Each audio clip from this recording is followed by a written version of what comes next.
Hey, welcome back. Just a very short video today. This one here is going to be sort of a quick product review for this Hobby Mr Dissolved Putty. Just like the name suggests, it's some sort of putty dissolved in what I can only assume is like an acetone or something similar.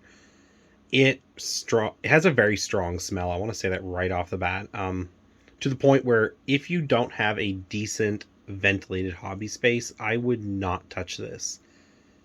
I'm going to put this out in my shed, to be perfectly honest, because I don't want this getting opened in my house again. It's just too strongly scented. Even after using it last night, putting the lid back on, just leaving it on the model the next day, there was still a little bit of a lingering smell. Not too bad, but more than I like to deal with when I have small children. So this is not a product I recommend if you, again, don't have like an outdoor or super well ventilated area that you can like open windows or turn on some sort of hood and pull the air out, because this stuff reeks. I'm going to open this really quick just because I don't want the smell to get out again. This is the texture. It is sort of like a thin glue. Close this back up really quick, just because, again, I don't want this open because it already stinks.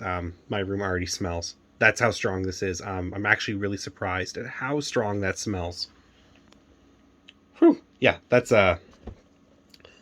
is an interesting product as far as that goes. In terms of usage, I did throw it onto this. I still need to sand it down, but what the purpose of this is it's a surface filler. If after you're done building a model, you have roughed it up too much, either through sanding or cutting or whatever it is you were doing, you can just sort of put a somewhat thin to thick layer of this, and it will dry hard and shrink down and leave you a nice smooth surface with very light sanding. Similar to a sprue glue, except it's quite thin, so it doesn't have a very good ability to cling to an area that's not flat and level. And also, because it's just putty and not glue, it's not going to fill gaps that have any space below it. It's just going to drip through. I did use some as a gap filler here. It sort of worked, but it took way too much effort to make it worth it for that. So this is not something you can use for any real gap filling. It might be okay on certain models where all you're trying to do is just cover up the space between two parts that are, again, fairly flat and can be made level. But yeah, it's fairly limited in that. I do think this is more of a vehicle type issue, or sorry, a vehicle type product. Oh, sorry, this is moving a lot. I didn't really want to drag my tripod out tonight. So yeah, once it's dry, it's very smooth, and I just need to give this a very light sanding with some, fairly lower to mid-low grit sandpaper, and it'll look good. It'll feel good.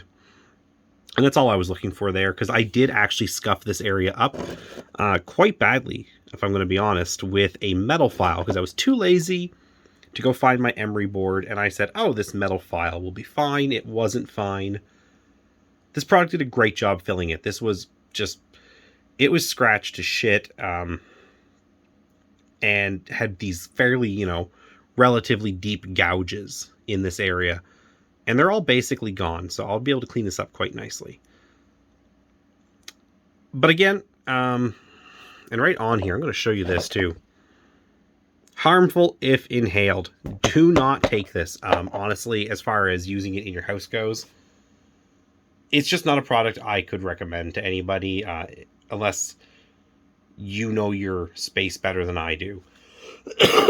I will assume most people have a fairly standard interior hobby space and maybe you can open a window. I'm not even sure if that's enough, to be honest. You should probably wear a mask if you're going to use this. I know I should have put my mask on, even just to open it for this video. So, yeah. Interesting product. Does what it's supposed to do. Not really much else as far as I can tell. But because it has such a strong smell and is, as far as I'm concerned, a fairly dangerous product to have open and playing with, I haven't had a chance to properly do anything else with it. Once I start working with it outside, and can maybe come up with some new uses for it when I don't feel like I'm going to die just by being in the same room as it, then maybe I'll find something else to do with it. But right now, I would say, unless you have a specific use, I would just avoid this. It's not really worth spending like the $7 or $8 on. There's better ways to fill gaps. There's better ways to repair a surface. So yeah, okay product, but really not for your average user, I would say. Anyways, if you've used this, let me know in the comments how it went for you. And if you have any tips on how to use this outside of what it's suggested for, let me know so I don't have to experiment too much with it and be around it. But yeah, that's about it. Anyways, I'm going to end this, and thank you very much for watching, and have a great day.